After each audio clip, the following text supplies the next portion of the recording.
بسم اللہ الرحمن الرحیم۔ دریائے نیل کا واقعہ۔ محترم عزیز دوستو، آج ہم جانیں گے فرعون اور دریائے نیل کا واقعہ۔ فرعون بنی اسرائیل کا ایک بادشاہ تھا جو اپنی حکومت کے سمے بنی اسرائیل کے لوگوں پر بہت ظلم کیا کرتا تھا اور لوگ اس کے ظلم کو برداشت کر لیا کرتے تھے۔ وہ لوگ کبھی بھی اس کے خلاف آواز نہیں اٹھاتے تھے کیونکہ بنی اسرائیل کے پاس اس کے علاوہ کوئی دوسرا راستہ نہیں تھا۔ وہ لوگ مصر کو چھوڑ کر کہیں اور جا بھی نہیں سکتے تھے، اسی لیے وہ لوگ اس کے ہر ظلم کو سہ لیا کرتے تھے، کبھی بھی اس کے خلاف آواز نہیں اٹھایا کرتے تھے۔ فرعون ہر طرح کے ظلم کرتا تھا، زندہ لوگوں کو دیوار میں باندھ کر ان کے ہاتھوں میں کیلیں ٹھوکوا دیتا تھا، اور یہ سب کچھ وہ انہیں کسی غلطی کی سزا دینے کے لیے نہیں کرتا تھا بلکہ صرف اپنے درباریوں اور اپنے دوستوں کو تماشا دکھانے کے لیے کرتا تھا۔ اس کے دوست اور درباری یہ سب دیکھ کر بہت خوش ہوتے تھے۔ جب بھی بنی اسرائیل کے کسی شخص کو دیوار میں لٹکا کر اس کے ہاتھوں میں کیلیں ٹھوکی جاتی تھی تو اس کی چیخ پکار سے دربار کے لوگ بہت خوش ہوتے تھے۔ وہ لوگ ٹھہاکے لگا کر یہ سب دیکھ کر ہنسا کرتے تھے۔ دوستو، جب ایک لمبے سمے تک فرعون ایسا کرتا رہا اور لوگ اس کی کسی بات پر آواز نہیں اٹھایا کرتے تھے تو پھر اس نے یہ دعویٰ کر دیا کہ وہ مصر کے لوگوں کا خدا ہے، اور اس نے یہ اعلان کروا دیا کہ لوگ فرعون کو اپنا خدا مانیں اور اسے سجدہ کریں۔ کیونکہ مصر پر اس کی حکومت ہے تو پھر لوگ فرعون کے ڈر اور خوف کی وجہ سے اس کو اپنا خدا کہنے لگے۔ وہ لوگ اس کو سجدہ کرتے اور اس کو اپنا سب سے بڑا خدا مانتے۔ کافی دن کے بعد پھر فرعون کے دل میں یہ خیال آیا کہ کوئی ایسا کام کر کے دکھانا چاہیے کہ لوگوں کو اس کی خدائی پر یقین اور بڑھ جائے۔ اس نے عید کے دن لوگوں کے سامنے ایک عجیب و غریب دعویٰ کیا۔ بنی اسرائیل کے لوگوں کی عید ایک الگ طرح کی ہوتی تھی جسے یوم النوروز کہتے ہیں۔ اس کا مطلب یہ ہے کہ ایک نیا دن اور خوشیوں کا منانے کا دن، کیونکہ اس دن دریائے نیل پوری طرح سے بھر جاتا تھا اور اپنی تیز لہریں مارا کرتا تھا۔ اس دن دریائے نیل کی لہریں سب سے تیز رہتی تھیں، اس لیے وہ لوگ اس لیے دن خوشی منایا کرتے تھے۔ دوستو، اسی خوشی کے دن فرعون نے سب کے سامنے یہ اعلان کیا کہ دریا کا پانی میرے حکم سے چلتا ہے۔ اس نے لوگوں سے کہا، اس لیے تم لوگ میرا شکر ادا کر کے مجھے سجدہ کرو، اور کیونکہ میں نے تمہارے لیے دریائے نیل کا پانی جاری کیا ہے، اور اس دریائے نیل کو خشک کرنے کے لیے تمہیں حکم دیتا ہوں کہ ایک کنواری خاتون کو دریائے نیل کے حوالے کر دیا کرو، اس سے دریا کا پانی کبھی کم نہیں ہوگا۔ لوگوں نے پھر فرعون کی اس بات کو مان لیا اور فرعون کا شکر ادا کرنے کے لیے اسے سجدہ کرنے لگ گئے اور کہنے لگی کہ فرعون ہمارا خدا ہے اور اس نے ہمارے لیے دریائے نیل کا پانی سے بھر دیا ہے۔ 1 یا 2 سال کے بعد دریائے نیل سوکھ گیا، اس کا پانی ختم ہو گیا، جس کی وجہ سے مصر میں قحط پڑ گیا۔ وہاں کے لوگ پانی نہ ملنے کی وجہ سے بہت پریشان ہونے لگے، ان کی فصلیں تباہ ہونے لگیں، اور وہ لوگ بڑے نا امید ہو کر فرعون کے پاس آئے اور فرعون سے کہا کہ تم ہمارے خدا ہو تو دریا نیل کو کیوں بند کر دیا ہے؟ اس کے بعد مصر کے لوگوں نے فرعون سے کہا، کیا ہم نے تمہیں ناراض کر دیا ہے؟ اگر تم ہمارے خدا ہو تو ہمیں اس پریشانی سے نکالو اور دریائے نیل ابھی پہلے جیسا ہی پانی سے بھر دو۔ فرعون مصر کے لوگوں کی ان باتوں کو سن کر بہت پریشان ہو گیا۔ ساری رات اسے نیند نہیں آئی اور وہ اپنے دربار میں ٹہلتا رہا اور سوچتا رہا کہ اب لوگوں کو کیسے یقین دلایا جائے کہ وہ ان کا خدا ہے۔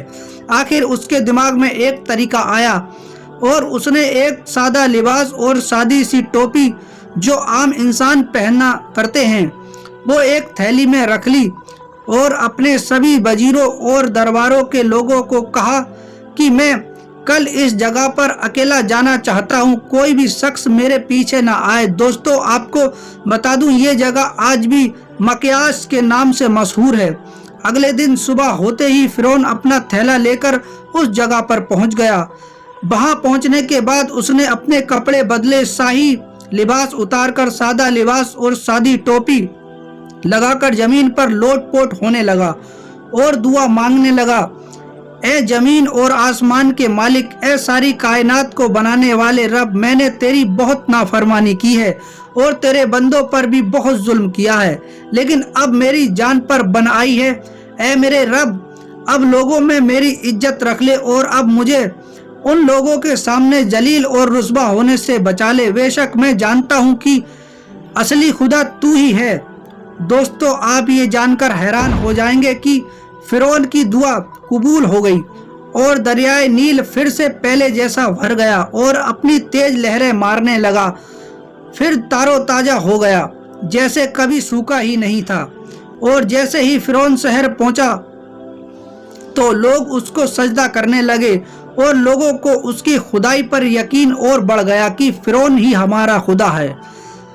فرعون کی بنائی ہوئی رسم بھی ہمیشہ کے لیے طے کر دی گئی اور مصر کے لوگ ہر سال ایک لڑکی کو دریائے نیل میں ڈبو دیتے تھے۔ دوستو، اتفاق کی بات دیکھیے کہ جب بھی دریائے نیل سوکھنے لگتا ہے تو اس کے اندر ایک لڑکی کو ڈبو دیتے ہیں تو وہ دوبارہ پہلے جیسا ہی پانی سے بھر جاتا ہے، پہلے جیسے ہی لہریں مارنے لگتا ہے۔ اور مصر کے لوگوں میں یہ بات مشہور ہو گئی کہ دریا میں بہت بڑا جن اور سہ ہے جسے ہر سال ایک کنواری لڑکی کی بلی چاہیے، نہیں تو وہ جن اور سہ دریا کا پانی پورا پی جاتی ہے۔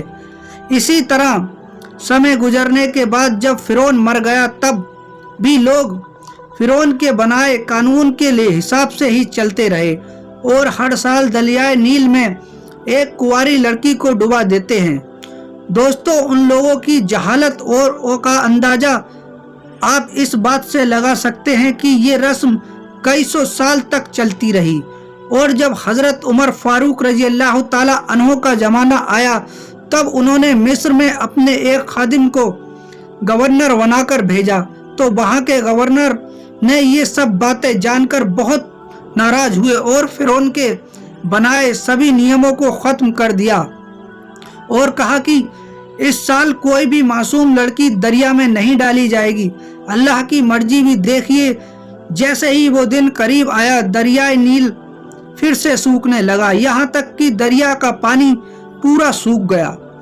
لوگوں میں نراسا اور خوف بڑھ گیا کہ صدیوں سے چلی آ رہی رسم کو ختم کرنے کی وجہ سے وہ جن اور سے ناراض ہو جائیں گے اور ہم ہمیشہ کے لیے پانی کے محتاج ہو جائیں گے۔ اس کے بعد مصر کے گورنر نے حضرت عمر رضی اللہ تعالی عنہ کو ایک خط لکھا اور خط میں سارا معاملہ لکھا کہ ہمارے یہاں یہ سب ہو رہا ہے، آپ اس کا کوئی حل نکالیں۔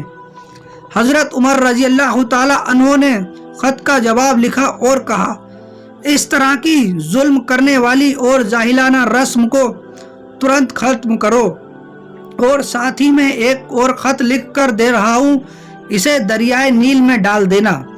حضرت عمر رضی اللہ تعالی عنہ نے اس خط میں لکھا کہ یہ خط اللہ کے بندے عمر کی طرف سے دریائے نیل کے لیے ہے۔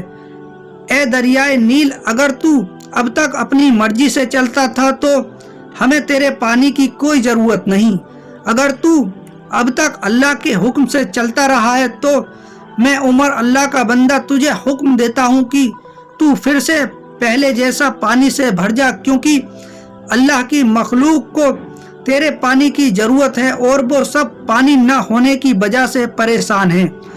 دوستو، جیسے ہی حضرت عمر رضی اللہ تعالی عنہ کا لکھا ہوا خط دریا میں ڈالا گیا تو دریائے نیل پانی سے بھر گیا اور ایک ہی دن میں اس کا پانی پوری طرح سے بھر گیا، بلکہ وہ پہلے سے بھی زیادہ لہریں مارنے لگا، اور اسی طرح سے مصر کے لوگوں میں سے ہمیشہ کے لیے وہ جاہلانہ اور ظالمانہ رسم ختم ہو گئی۔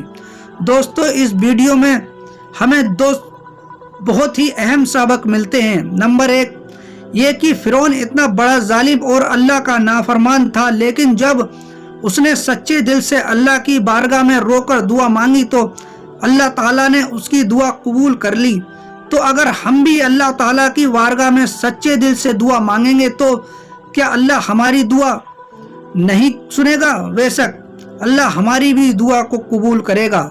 سبق نمبر 2 یہ ہے کہ دوستو، ہمارے سماج میں کچھ ایسے جاہلانہ رسم بھی ہیں جسے صرف اس لیے کیا جاتا ہے کہ یہ رسم کئی سالوں سے چلی آ رہی ہے، لیکن یہ کوئی اچھی بات نہیں ہے کہ کوئی غلط رسم پہلے سے ہی چلتی آ رہی ہے اور ہم بھی اسے جاری رکھیں۔ ہماری شریعت یہ سکھاتی ہے کہ ایسے برے کاموں سے فوراً توبہ کر لینی چاہیے اور اللہ پر بھروسہ کرتے ہوئے اس طرح کے مشرکانہ اور جاہلانہ رسموں کو چھوڑ دینا چاہیے۔ اس سے کسی بھی طرح کا کوئی نقصان نہیں ہوتا ہے، بلکہ سب کچھ اللہ رب العزت کی مرضی سے ہوتا ہے۔ اللہ تعالیٰ سے دعا ہے کہ ہمیں ہر قسم کی مشرکانہ اور جاہلانہ رسموں سے بچائے اور ہمیں نیک کام کرنے کی توفیق عطا کرے، ہر برے کام سے بچائے۔ اگر آپ کو یہ ویڈیو اچھی لگی ہو تو اسے اور لوگوں تک شیئر کریں۔ اللہ حافظ۔